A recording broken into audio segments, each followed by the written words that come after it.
כמעמד הביניים, אנחנו מעמד הביניים, אנחנו לא הולכים לוותר. I want to say that the middle class, we, the middle class, we are not going to give up, and we're intertwined with the impoverished. If we get further along or make progress, the poor also progress with us. We won't stop and let the tycoons leave us behind. We're taking with us the weak class and the weakened class. We will take care of the orphan, the widow, the foreign citizen, the poor, and all the ones who are having a hard time.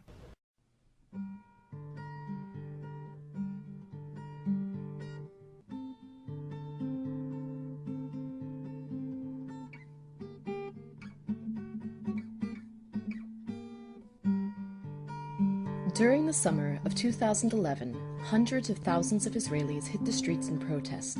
10,000 tents sprung up on Sderot Rothschild, a main promenade in Tel Aviv. It seemed as though every town had a tent city, what quickly became the ubiquitous emblem of the cause.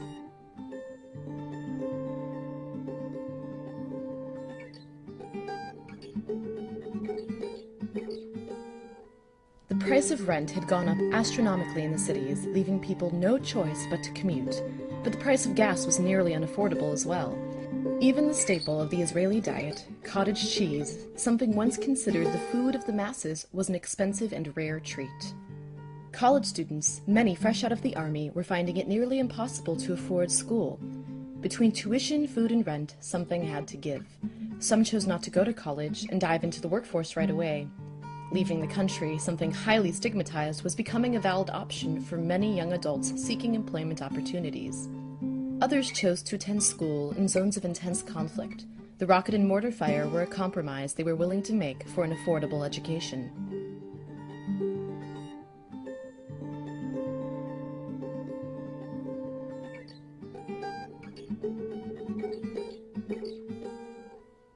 The summer and fall of 2011 saw the largest protests in Israeli history, and surprisingly, not a single person was hurt at any of the rallies, the largest with nearly 500,000 participants.